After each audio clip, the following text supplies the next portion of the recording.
அன்பார்ந்த முருக பக்தர்களுக்கு வணக்கம். நான் ஜெயமேஷ் கோபி. இந்த குரல் பதிவு எது சம்மந்தமானதுன்னா ஆடிக்கிருத்திகை சம்மந்தப்பட்டது. இதுக்கு மேலேயும் ஒரு குரல் பதிவு நான் பண்ணியிருக்கேன். எல்லார் மனசுலையும் ஒரு கேள்வி இருக்கும். நான் இந்த காணொலியில் சொன்னதுக்கப்புறம் கிட்டத்தட்ட ஒரு 15 பேர் எனக்கு மெசேஜ் அனுப்பிச்சிருந்தாங்க. எங்கள் அம்மா கிருத்திகை அன்றைக்கி இறந்தாங்க, எங்கள் அப்பா சஷ்டி அன்றைக்கி இறந்தாங்க அப்படின்னு சொல்லிட்டு. நான் ஒரு 32 பேரோட ஜாதகத்தை ஆய்வுக்குள்ளே கொண்டு போனேன் கர்மா ஆராய்ச்சியில். அதில் பாண்டிச்சேரியில் யாசகம் வாங்க நான் போயிருக்கும் போது பாண்டிச்சேரியில் ஒரு முருக பக்தை ஒரு அம்மாவும் பொண்ணு என்னை பார்த்தாங்க. அவங்க சொன்னாங்க, ஐயா நாங்கள் 15 வருஷமாக சஷ்டி கும்பிட்றோம், எங்கள் வீட்டுக்காரர் சஷ்டி அன்றைக்கி தான் இறந்தார், விபத்தில் இறந்தார் அப்படின்னு சொல்லி. இது எல்லாமே ஒரு பெரிய கர்ம சூழ்ச்சியில் நடக்குதுன்றது மட்டும் நீங்கள் நம்பி தான் ஆகணும். இதனால தான் நம்ம முன்னோர்கள் இந்த நாளில் கண்டிப்பாக விரதமோ இல்லை ஏதாவது ஒரு வேண்டுதலோ ஏதாவது ஒரு விஷயத்துக்காக நீங்கள் ஒன்று இழக்கிறீங்க அப்படின்னா அது இப்போ பல மடங்கு நம்ம ஊழ்வினை கர்மவினை மாற்றக்கூடிய சக்தியாக இருக்கும். இப்படி தான் வேல் குத்தத்திலிருந்து நம்ம தேர் இருக்கிற முதல் கொண்டு நெருப்பு மறிக்கிற முதல் கொண்டு இது எல்லாமே உருவாச்சு. அதில் முருகப்பெருமானோட ஒரு வழிபாடு உலகம் ஃபுல்லாக இருந்திருக்கிற வழிபாடு தான் நான் இன்னைக்கு காணொலியில் சொல்லியிருந்தேன். அந்த பிட்டு மட்டும் மைக்கு ரொம்ப நாய்ஸ் அதிகமாக என்னோடய குரல் பதிவே வராமல் மற்ற நாய்ஸ் அதிகமாக கேட்டேன்னா அதை விட்டுட்டேன். அதை நான் கண்டிப்பாக விரைவில் பதிவு செய்கிறேன். இதில் கர்ம ஆராய்ச்சி நான் உணர்ந்த விஷயம் என்னென்னா, உங்கள் தாய் தந்தையர்கிட்ட இருந்து தான் எல்லா கர்மாவுமே தொடங்குது.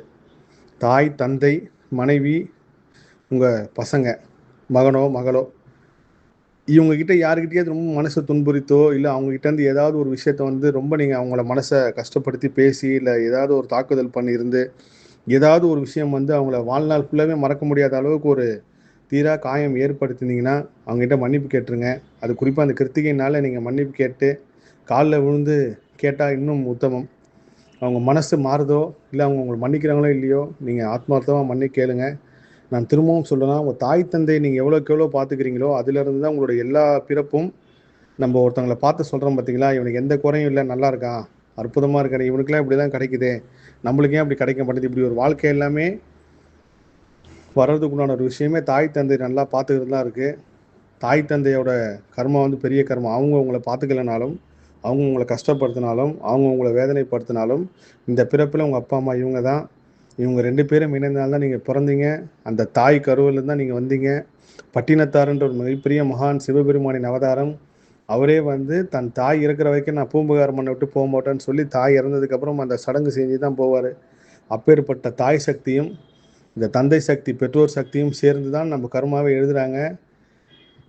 சமீப காலமாக இன்னும் நிறைய விஷயங்கள் உணர்ந்து மரணத்திற்கு பின் மரணத்திற்கு முன் என்ன சம்பந்தமாக நான் தேடப்போ தான் எப்படியாவது இதை நம்ம முருக பக்தியில் கொண்டு போய் சேர்த்துடணும், முருகர் அடியாள்கிட்ட கொண்டு போய் சேர்த்தணும்னு சொல்லி அதில் ஒரு பகுதி மட்டும் தான் நான் சொல்லியிருக்கேன்.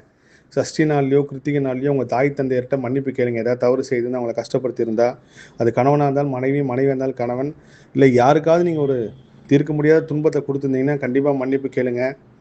பணத்துக்காகவோ பொருளுக்காகவோ எதுக்காக இருந்தாலும் அது கண்டிப்பாக பிரபஞ்சம் தன் புக்கில் ரெக்கார்ட் பண்ணி வச்சுருக்கோம். நீங்கள் மன்னிப்பு கேட்குறோமோ அதுக்கு மன்னிச்சு அதனால ஒரு எதிர்வினை பாதிப்பு குறையும். திரும்பவும் நான் சொல்கிறேன்னா, தாய் தந்தை தான் நம்மளோட எல்லா பிறப்புக்கு உண்டான தலையெழுத்து எழுதுகிறவங்க.